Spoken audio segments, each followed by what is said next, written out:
Assalamualaikum warahmatullahi wabarakatuh. Berjumpa lagi dengan saya Mulyadi SPD. Dalam kesempatan kali ini saya akan melanjutkan bab 7 yaitu trigonometri untuk part yang ketiga. Di part yang ketiga ini pembahasan kita itu tentang koordinat kartesius dan koordinat kutub.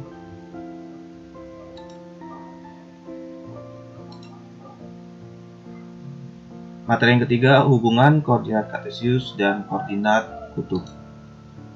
Letak suatu titik pada sistem koordinat dapat dinyatakan dalam bentuk koordinat kartesius atau koordinat kutub.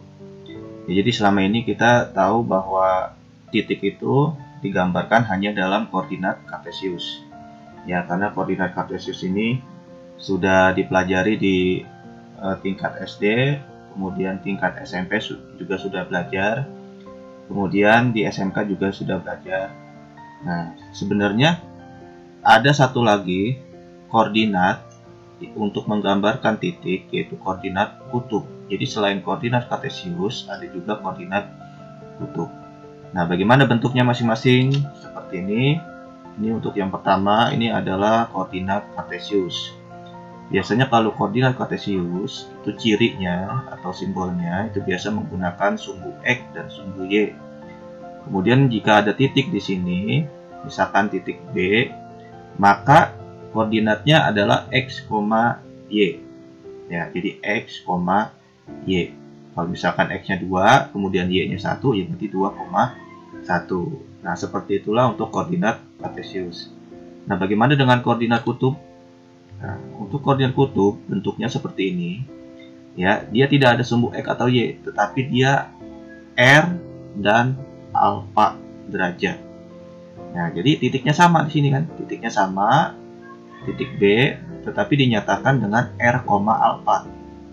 R itu adalah jari-jari, kemudian alfa itu adalah sudutnya. Ya, jadi nanti titiknya sama di sini, tapi dinyatakan dengan kalau yang ini X, Y, kalau yang ini R, alfa, di mana R ini adalah jari-jari, kemudian alfanya adalah sudut antara sumbu X ini atau garis horizontal dengan garis yang ini, dengan garis R. Ya, ini titiknya sama. Ini dinamakan koordinat kutub. Nah, koordinat kutub itu R, alfa derajat atau jari-jari, sudut. Perhatikan gambar di samping, gambar yang ini ya.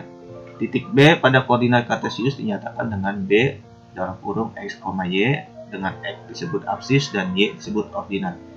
Jadi X ini disebut absis, ya, kemudian Y-nya ini disebut ordinat. Sementara itu titik B pada koordinat kutub yang ini ya, dinyatakan dengan B dalam kurung R, alfa, dengan R disebut jari-jari dan alfa disebut sudut kutub. Ya, sini. Sudutnya misalkan sini 30 derajat, 45, 60 ya. Biasanya dinyatakan dengan sudut istimewa biar lebih mudah. Rumus untuk mengubah koordinat kartesius ke koordinat kutub dan sebaliknya. Ya, jadi titik di dalam koordinat kartesius ini bisa diubah ke koordinat kutub, atau juga sebaliknya, titik pada koordinat kutub itu bisa diubah ke koordinat kartesius. Ya, misalkan ini kan titiknya sama nih. Misalkan ini dinyatakan dengan berapa gitu ya.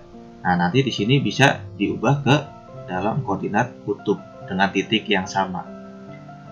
Jadi X, Y ini kartesius diubah ke dalam koordinat kutub R, alfa, itu rumusnya adalah untuk mencari R-nya itu menggunakan akar dari X kuadrat plus Y kuadrat untuk mencari R ini.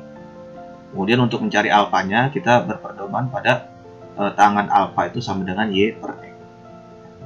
Kemudian kalau sebaliknya, kalau dari diagram kutub ke koordinat kutub ke koordinat kartesius, itu rumusnya untuk X-nya berarti sama dengan R dikali cos alfa. Kemudian untuk mencari Y-nya itu berarti R dikali sin alfa. Ya, bagaimana? Bingung atau sudah paham? Kalau masih bingung, kita perhatikan contoh berikut.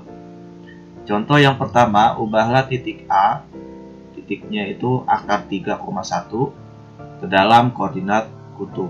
Ya, jadi diubah ke dalam koordinat kutub. Nah, koordinat kutub itu kan unsurnya R sama alfa ya, R sama sudut. Nah, berarti kita cari R-nya berapa, sudutnya berapa gitu. Baru kita bisa menuliskan koordinat kutub. Nah, untuk mencari R-nya ya, untuk titik A ini kan akar 3,1 ya. Berarti kan X, Y nih, karena koordinat kartesius di sini kan. Nah, maka akar 3-nya itu X, ya berarti X-nya itu akar 3, kemudian Y-nya itu adalah 1. Nah, dari X dan Y ini, kita bisa mencari nilai R-nya. Ya, R sama dengan rumusnya itu akar dari X kuadrat ditambah Y kuadrat. Akar dari X-nya itu akar 3, berarti akar 3 kuadrat. Ditambah Y-nya 1, berarti 1 kuadrat. Sama dengan akar 3 pangkat 2 itu sama dengan 3. Ya, jadi kalau akar ketemu pangkat, ya berarti hilang. Tinggal angka yang ada di dalamnya. Atau akar 3 pangkat 2 itu kan artinya akar 3 dikali akar 3. Yaitu hasilnya adalah 3. Karena menurut sifat akar, kalau akar A dikali akar A itu sama dengan A. Ya, berarti kalau akar 3 dikali akar 3 itu sama dengan 3. Ya, atau lebih mudahnya kalau ada akar kemudian dipangkatin, ini impas. Ya, berarti hasilnya adalah angka yang berada di dalamnya. Ya, jadi akarnya hilang karena sudah ketemu pangkat di sini kan. Nah, berarti sisa 3. Ditambah 1 pangkat 2 ya berarti 1 kali 1, 1. Akar 3 tambah 1, 4. Ya, berarti akar dari 4 itu sama dengan 2. Nah, sudah ketemu nih nilai R-nya sama dengan 2. Sekarang kita cari sudutnya, alfa-nya berapa ya, sudutnya berapa. Rumusnya tangan alfa itu sama dengan Y per X.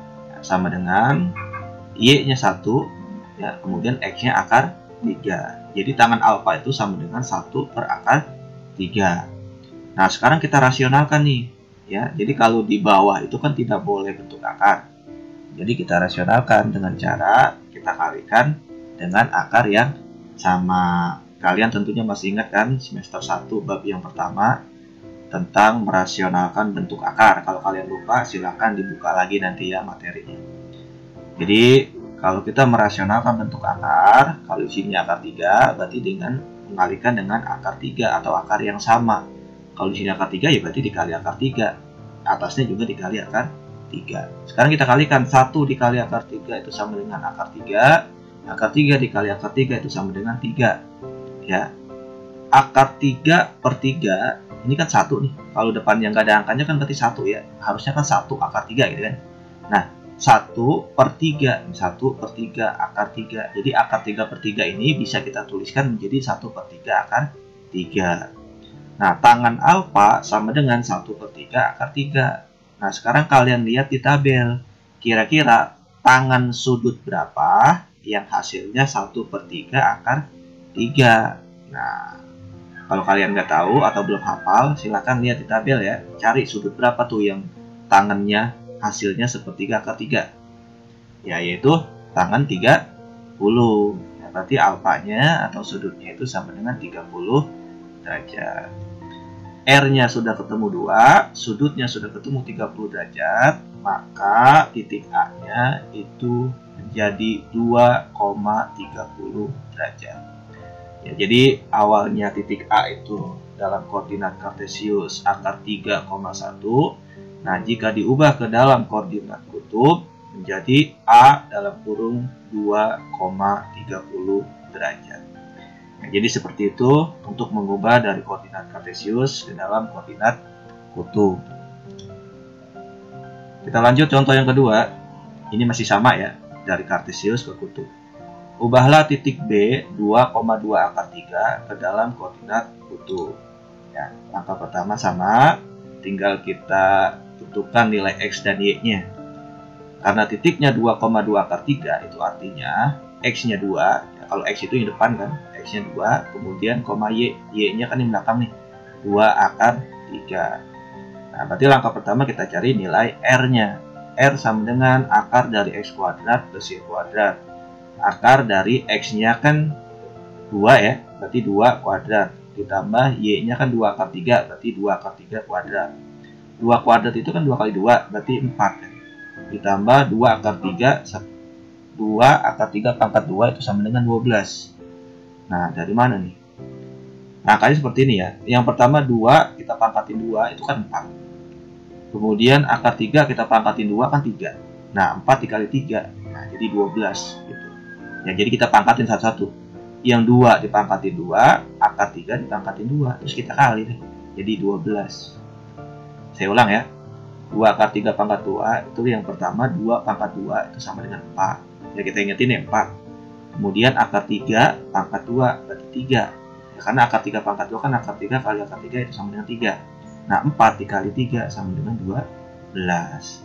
Seperti itu caranya ya. Kemudian 4 ditambah 12, 16. Ya, akar dari 16 sama dengan 4. Nah, nilai R-nya sudah ketemu 4. Sekarang kita cari sudutnya. Dengan berpedoman pada tangan alfa itu sama dengan Y per X. Tangan alfa sama dengan Y-nya 2. Ya. Dibagi Y-nya 2 akar 3 dibagi X-nya 2. Ya, jadi 2 akar 3 dibagi 2. Tinggal kita coret saja nih angka 2-nya. 2-nya kita coret, berarti yang tersisa akar 3. Jadi tangan alfa itu sama dengan akar 3. Kalau ini kita tidak rasionalkan ya, karena akarnya ada di atas. Kalau tadi kan akarnya ada di bawah. Kalau akarnya di bawah itu kita harus rasionalkan dengan cara kita kalikan dengan akar yang sama. Tapi kalau akarnya ada di atas, itu jangan dirasionalkan, tapi kita bagi saja koefisiennya nih yang di depan. Ini kan yang di depan angka 2, ini yang di bawahnya angka 2. Tinggal kita coret 2 bagi 2 kan dapat 1. Nah, berarti sisanya akar 3, seperti itu ya. Tangan alfa sama dengan akar 3. Nah, kita lihat di tabel. Kira-kira tangan sudut berapa yang hasilnya akar 3. Nah, setelah saya lihat ternyata sudutnya 60 derajat. Jadi alfanya atau sudutnya itu 60 derajat. Jadi titiknya adalah 4,60 derajat. 4,60 derajat. Ya. Jadi titik 2,2 akar 3 dalam koordinat kartesius jika diubah ke dalam koordinat kutub itu menjadi 4,60 derajat. Seperti itu ya. Kita lanjut contoh yang ketiga. Nah, sekarang dari koordinat kutub ke koordinat kartesius sebaliknya ya. Ubahlah titik C 6,45 derajat ya. Ini koordinat kutub karena ada sudut di sini kan.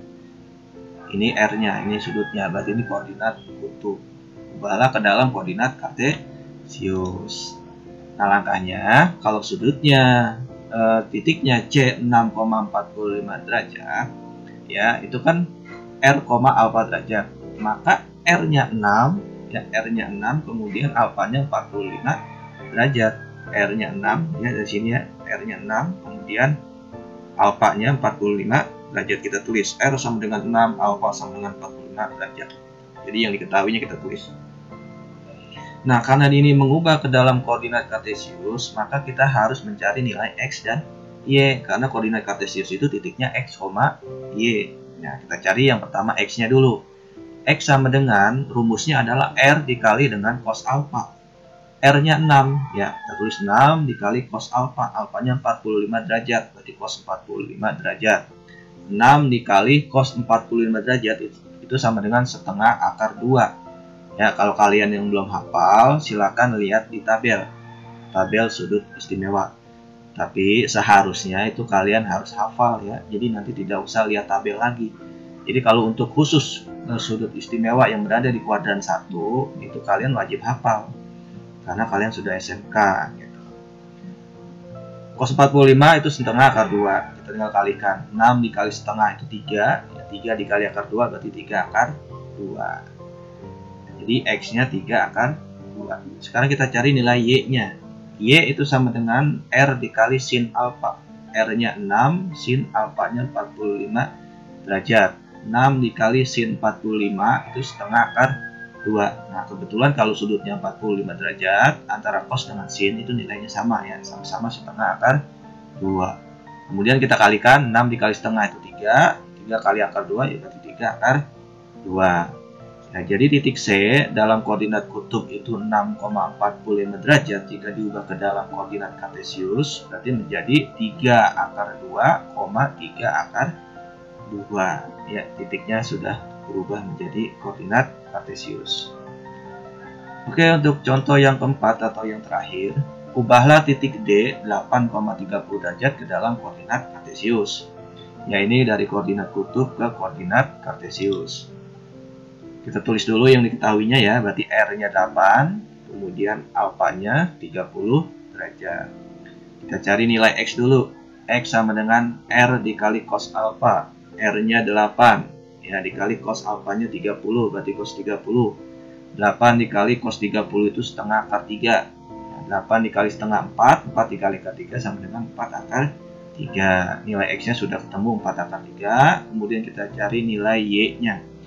Y sama dengan R dikali sin alfa. Sama dengan R-nya 8 dikali sin alfanya 30. 8 dikali sin 30 derajat itu sama dengan setengah. Ya, kalau kalian bingung, Pak itu setengah dari mana? Lihat di tabel. Ya, sin 30 sama dengan setengah atau 1/2. 8 dikali setengah atau 8 dikali 1/2 itu sama dengan 4. Ya, cara ngitungnya tinggal 8 dikali 1 dibagi 2. 8 dikali 1 8, 8 bagi 2 4. X-nya 4 akar 3, Y-nya 4. Jadi titiknya menjadi 4 akar 3,4. Ya, yang awalnya 8,30 derajat, jika diubah ke dalam koordinat kartesius, maka menjadi 4 akar 3,4. Ya, seperti itu, mudah-mudahan bisa dipahami. Kalau kalian ada yang mau ditanyakan, silahkan kalian tanyakan lewat kolom komentar. Ya, insya Allah akan saya jawab. Dari saya cukup sekian. Billahi taufiq wal hidayah. Wassalamualaikum warahmatullahi wabarakatuh.